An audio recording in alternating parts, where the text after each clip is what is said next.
Cool, I replied, feeling my jaw lock even as my voice stayed flat. Then I added one more sentence that wiped the smile right off her face. Well, everything will be canceled then. On the other end of the line, there was a tiny pause, the kind of silence that tells you someone finally realizes they picked the wrong person to mess with. I could almost see her face draining of color. She thought I was joking. She always thinks I'm bluffing. That's the problem with being the good daughter for too long. People forget how dangerous you can become once you stop trying to be chosen. My name is Olivia. I'm 28, and for as long as I can remember, Christmas has been my job. I plan the menu, design the decorations, organize the group chats, and quietly fix every disaster so my mother can look like the perfect hostess. Every candle, every playlist, every matching pajama set, that was me. And this year, the same woman who built her entire image on my invisible labor looked me in the eye, through the phone, and told me I wasn't needed, not invited, not welcome. Something snapped. I didn't cry. I didn't beg. If I was not needed, then I would prove how needed I was. I had the guest list. I had the traditions. I had the leverage. With one message sent at the right time, her perfect Christmas could collapse like a gingerbread house in the rain. Have you ever wondered what happens when the quiet kid in the family finally decides to burn the script? Stay with me until the end, and I'll show you how one sentence turned our family holiday into the coldest revenge I've ever taken. When the call ended, I just stood there in my tiny Los Angeles kitchen, phone still in my hand, the screen gone black, my reflection staring back at me. No one needs you to come this Christmas. The words replayed in my head on a vicious loop. For years, I had built my entire December around that house, that table, that carefully curated illusion of a happy family. And just like that, I'd been erased with one sentence. The ridiculous thing is, she said it like she was doing me a favor, as if cutting me out was some sort of mercy. That's the kind of woman my mother is. She breaks you, then acts like she's freeing you. Her name is Margaret, but to everyone else she's the woman who makes Christmas magical. Perfect tree, perfect food, perfect family photos. They clap for her every year. They never see the group chats I manage, the spreadsheets I make, the last-minute store runs I do when she forgets basic things like napkins or actual gifts for certain relatives. They don't see me scrubbing pans at midnight while she accepts all the praise like a queen accepting flowers at the end of a show. My brother Ryan just jokes that I'm good at this stuff. Easy for him to say. His contribution is showing up and existing. Mine is everything else. I thought back to last year when the oven broke an hour before people arrived. She stood there panicking, already rehearsing her victim speech about unreliable appliances and how hard she tried. I quietly ordered emergency catering, rearranged the timing, and lied to everyone about a fun surprise menu change. She got compliments for being so creative. I got a half-hearted thanks, Liv, while she posed for pictures in front of the table I saved. So when she told me this year that no one needs you to come, something dark inside me laughed. If I disappeared, that house wouldn't just feel emptier, it would fall apart. I'm the one who reminds Uncle James about his flight. I'm the one who picks up Grandma so she doesn't sit alone at home. I'm the one who organizes the secret Santa list, who texts cousins their assignments, who nudges everyone to bring what they promised. Without me, there is no Christmas, not the version they're used to. The more I thought about it, the clearer it became. For once, I held the power. For once, I could be the one who decides how the story goes. She thinks I'll stay in my lane, cry a little, and still show up with cookies and gifts like a loyal little soldier. But this time, I'm done being the background character in a holiday she takes credit for. I opened our big family Christmas group chat and stared at the list of names, uncles, aunts, cousins, neighbors, even Dad, all neatly lined up under my admin status. Admin. That word suddenly felt like a loaded weapon. I didn't type anything yet. I just let the idea breathe. If the person you treat as disposable suddenly stops doing the invisible work that holds your life together, what happens? Would you still show up smiling if your own mother told you that you weren't needed? Or would you finally show her exactly how much of her perfect life is built on your back? The next morning, my phone started buzzing before my alarm even went off. I didn't need to check to know who it was. Ryan. Of course. He always shows up when Mom wants something softened. I let it ring twice, 3 times, then picked up. What? I said. No hello. No fake sweetness. Just that. Wow. Good morning to you too. He scoffed lightly, then lowered his voice like he was slipping into his favorite role. Peacemaker. Look, Mom told me what happened. She didn't mean it like that. You know how she gets when she's stressed. There it was. The classic family translation. She emotionally stabbed you, but don't bleed on the carpet. She said no one needs me, I replied. She meant it, he insisted. She just doesn't want drama this year. She's tired. You know she's been doing this alone for years. I laughed, and it came out sharp. Doing what alone? Ordering me around? He ignored that. Anyway, even if you're not coming, can you at least help with the usual stuff? The group chats, the reminders, the playlist? You're kidding, I cut in. So I'm not needed, but my work still is? Silence. Then a frustrated exhale. Olivia, don't be dramatic. This isn't about you. I felt my fingers dig into the edge of the counter. Really? Because she literally made it about me. Ryan kept going, like he was reading from a script Mom had approved. Mom's worried. She thinks you're pulling away. She's the one who paid for your college, your apartment deposit, everything. At least you could make Christmas easy on her. A bitter taste filled my mouth. Paid for my college? I repeated. You mean the college I dropped out of after 1 semester because there wasn't enough money for me to go back? Oh my God, not this again, he muttered. You know things were tight. She did what she had to do. She even used your fund when Dad's business went south. For all of us. Stop acting like you're the only victim. My brain stalled. What fund? There was a tiny pause, like he realized too late what he'd said. Nothing. Look, forget it. Just, can you send the reminder in the group? People are asking about the start time. But I wasn't listening anymore. My heart didn't sink. It hardened. There had been a fund. Money meant for me.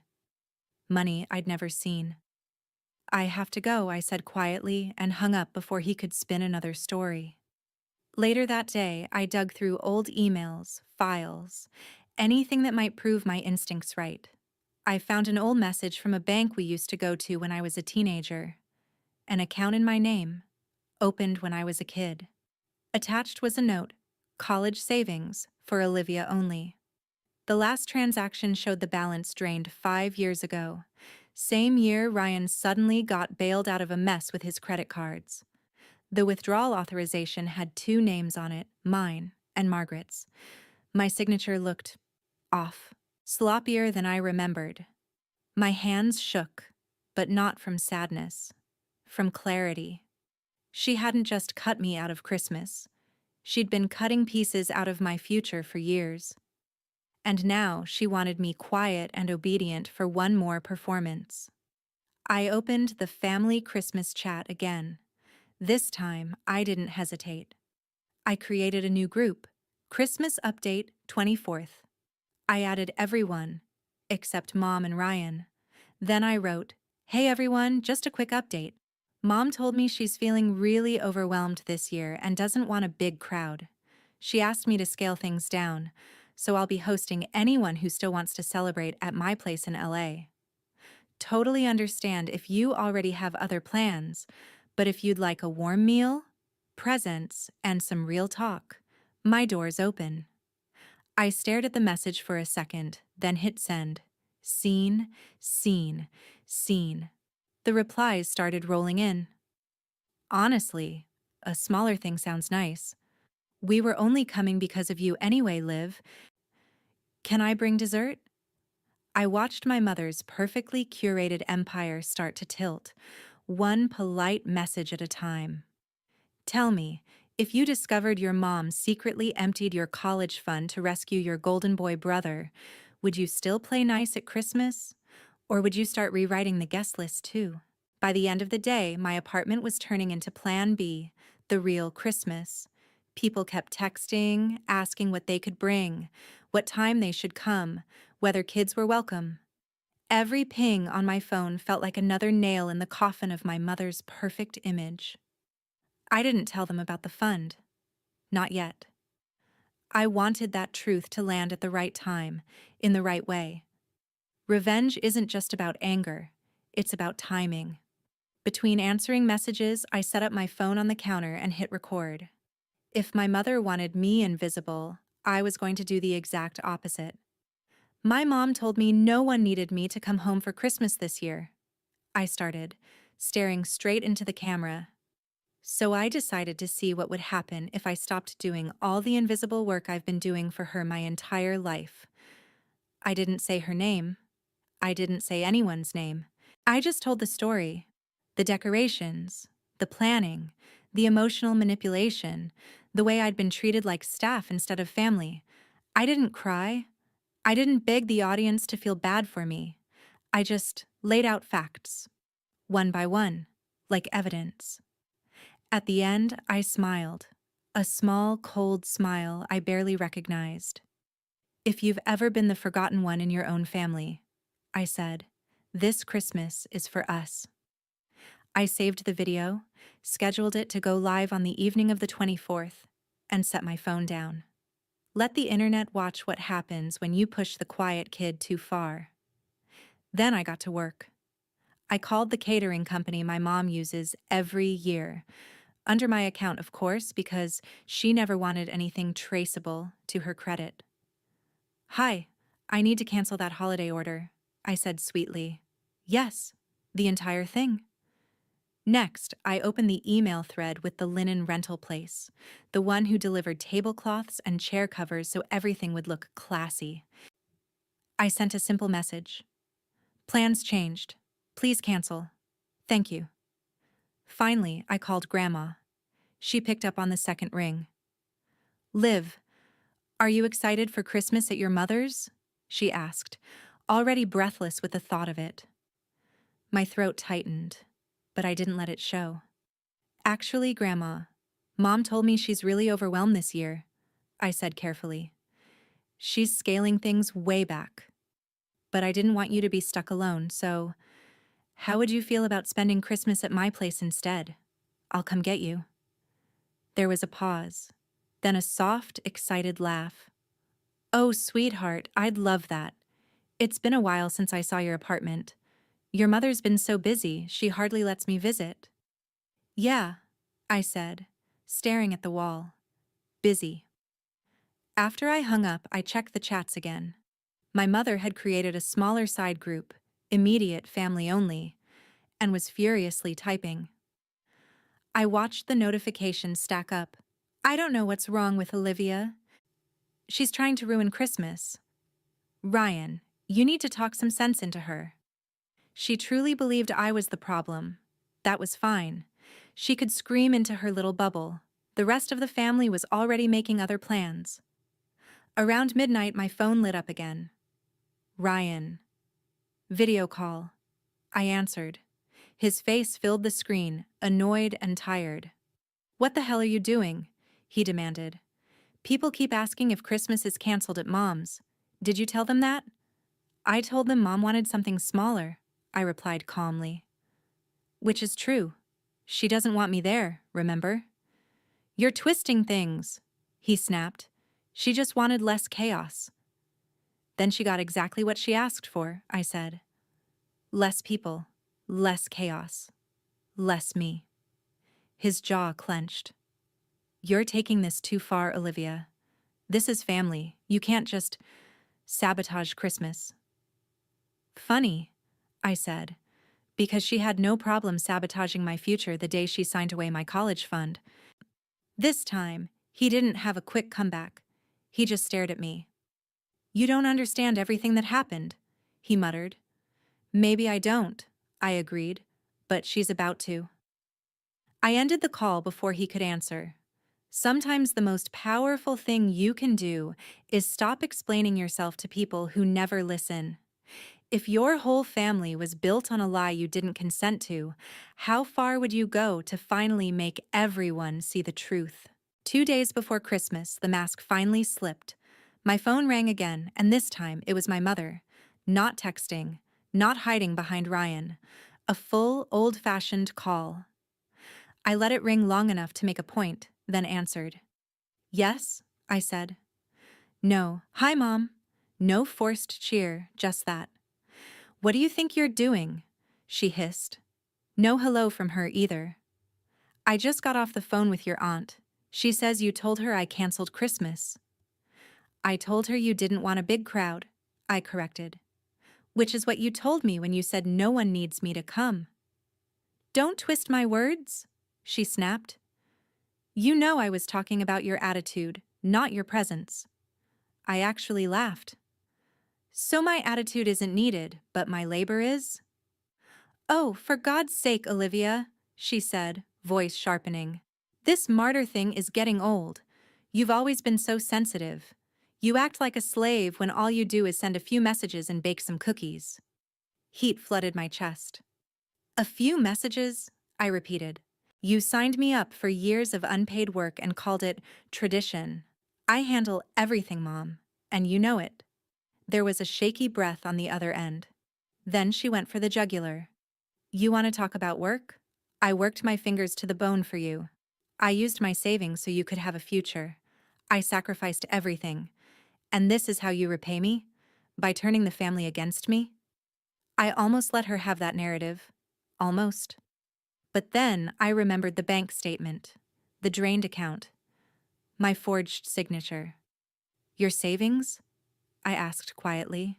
Or mine? Silence. Real silence. Not the calculated kind. What are you talking about? She said, but her voice had dropped, lost its sharp edge.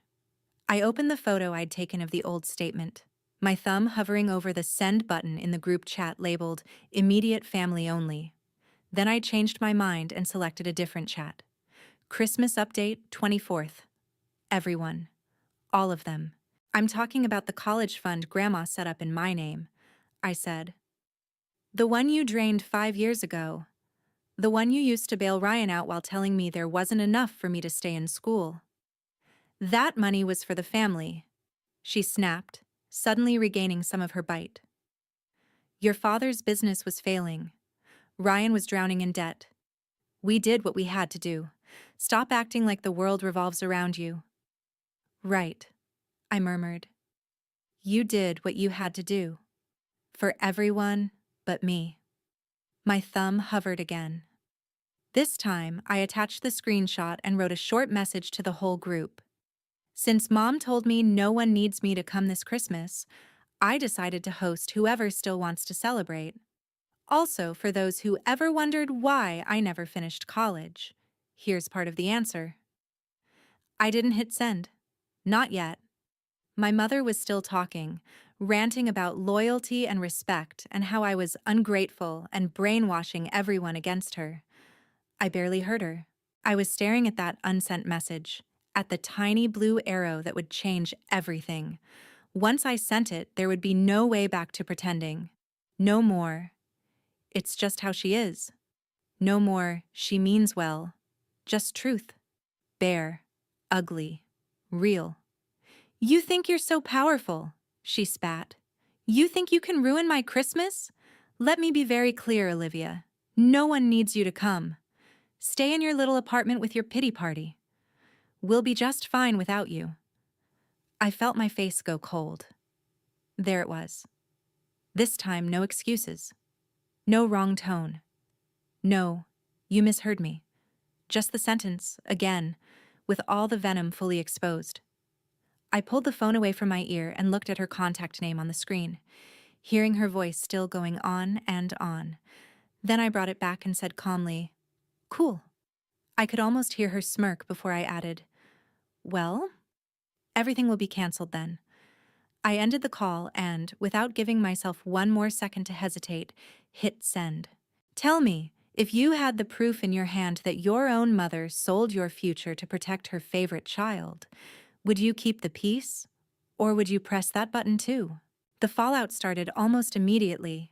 My phone lit up like a Christmas tree, only this time the lights were accusations, shock, and disbelief. "Is this real?" a cousin wrote. "What fund?" another asked. Grandma sent a confused voice note asking if this was some kind of mistake. I replied once, clearly, "It's real. I just found out myself. I'm not asking anyone to take sides. I'm just not hiding it anymore." After that, I let the chat run wild. People started sharing their own stories. Times my mother had borrowed money, shifted blame, twisted truth. It was like ripping up a carpet and finding mold underneath.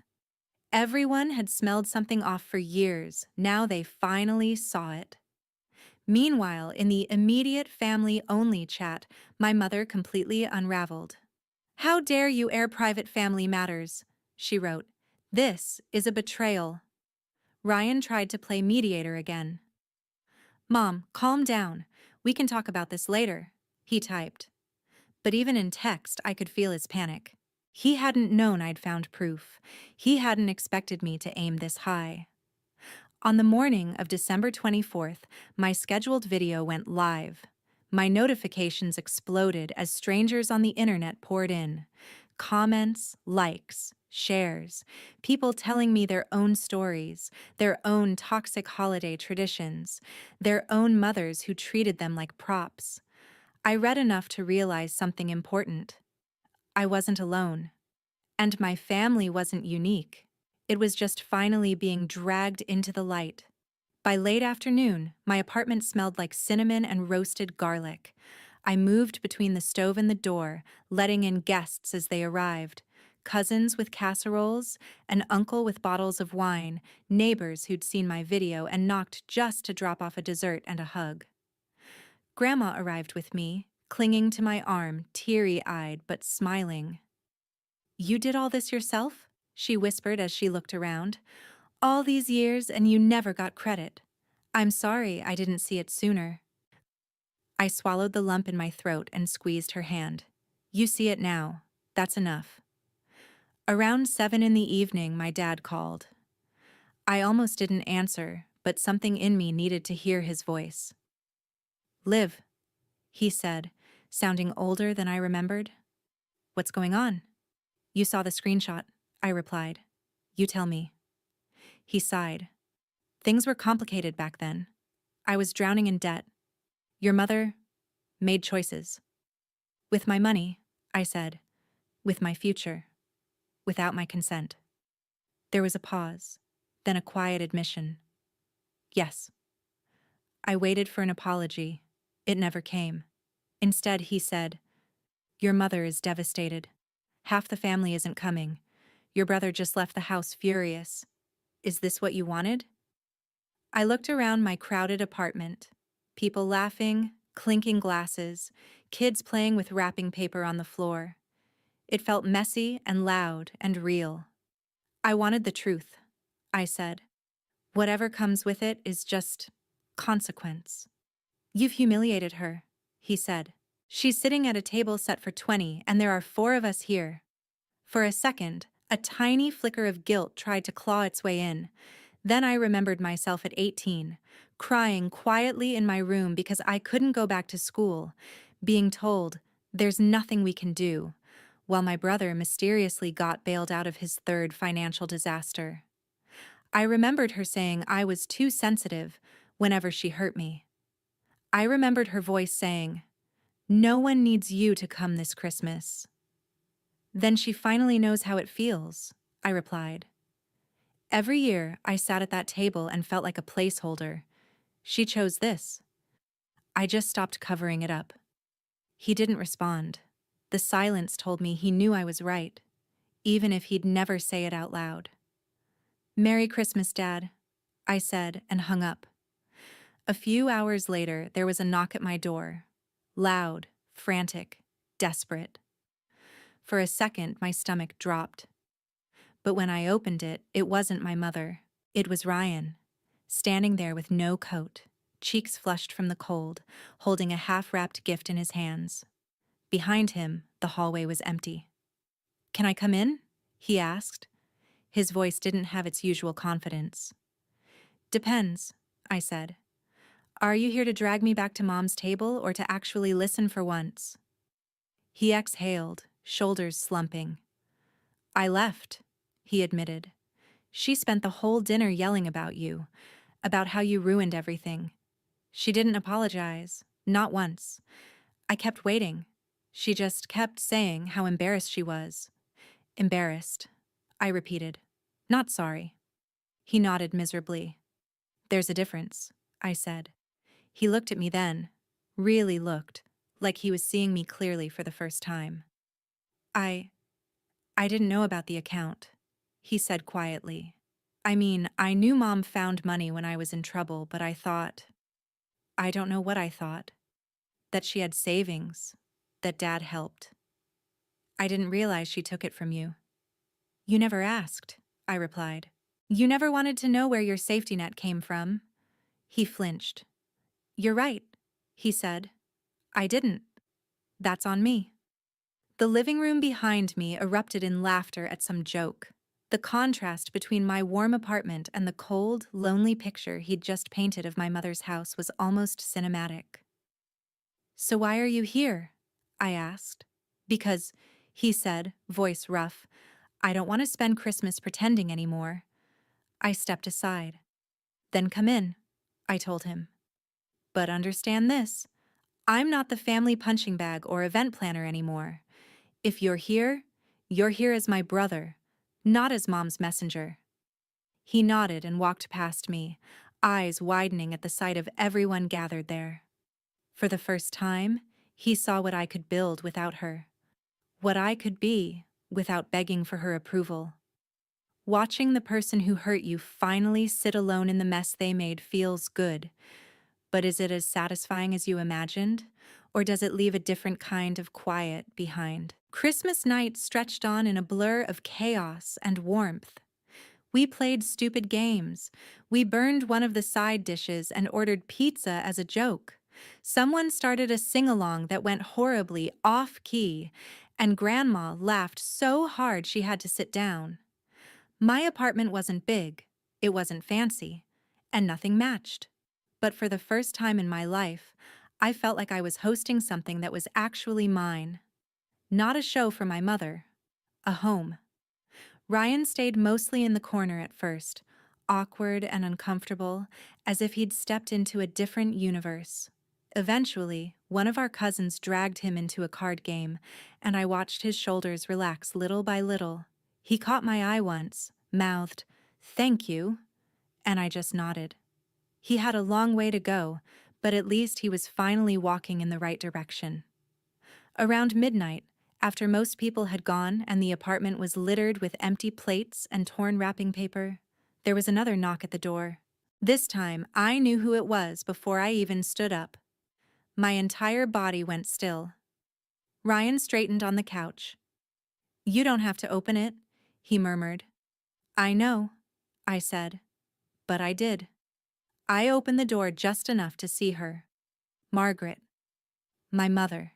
She stood in the hallway in her best holiday dress, makeup smudged, hair slightly out of place, clutching her phone like a lifeline. Behind her, the corridor was empty and quiet. No backup, no audience, just us. "Olivia," she said, voice low, not angry, not yelling. Something worse. Small. "Can we talk?"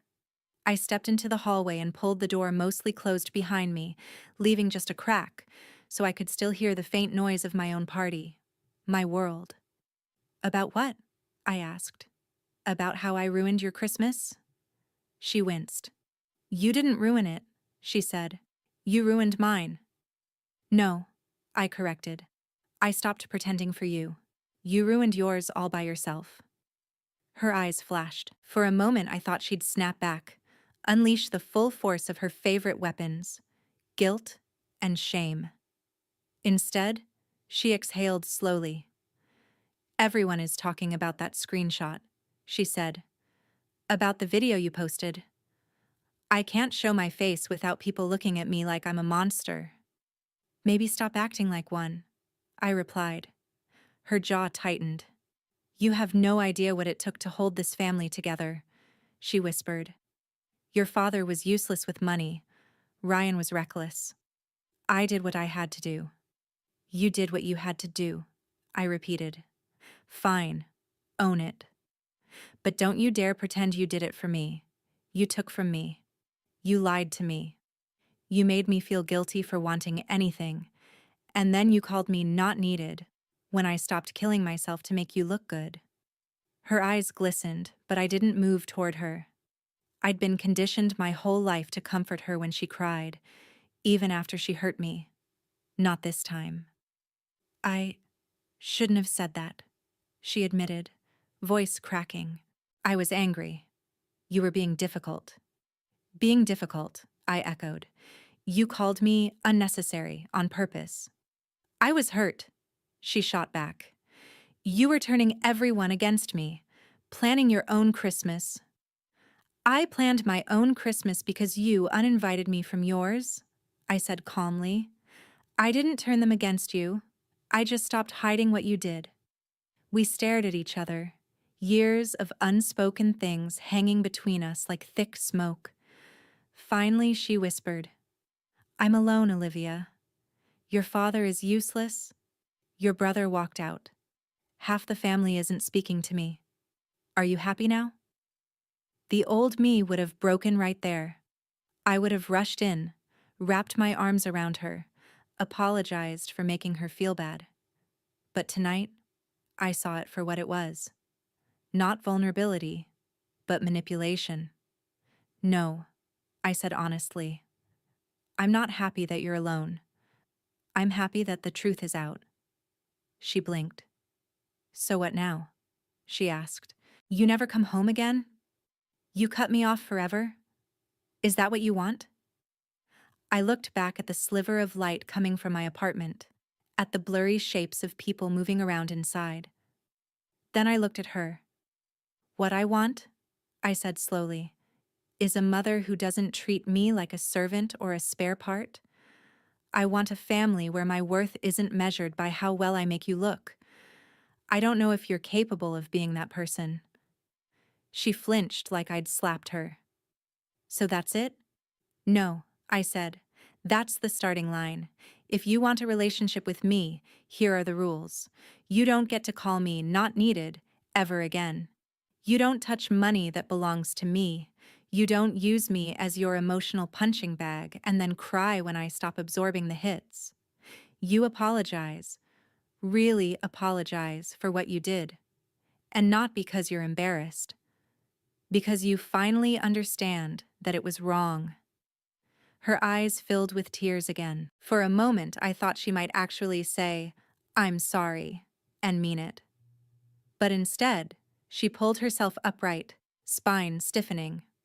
I don't deserve to be spoken to like this, she snapped, the old pride flaring back to life. After everything I've done, after everything I've sacrificed, I cut her off with a small, tired smile. Then you know where the door is, I said, and nodded toward the elevator. We both knew she wasn't coming inside. Not tonight. Maybe not for a long time.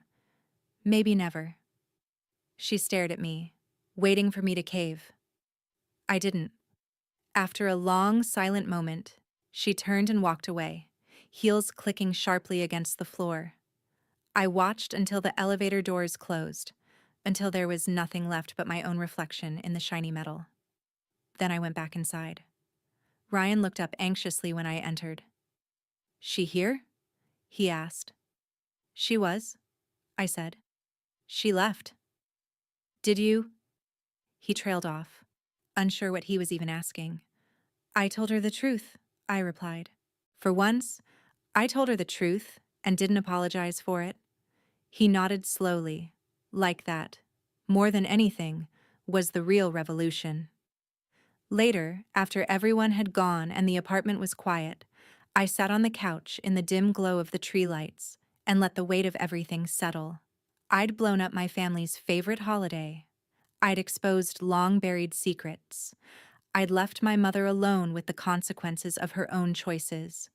And I'd celebrated Christmas, really celebrated it. For the first time in my life, revenge isn't clean. It doesn't magically fix the years you lost. It just makes sure the person who broke you finally stops walking around like they did nothing wrong. Does it feel good? Yes. Does it fix everything? No. But for the first time, the story is mine. If your mother told you, no one needs you to come this Christmas, would you swallow the hurt and show up anyway? Or would you cancel her perfect little show and build something real for yourself instead? And more importantly, if you were me, would you ever let her back in? Tell me in the comments. Would you choose revenge, forgiveness, or something in between?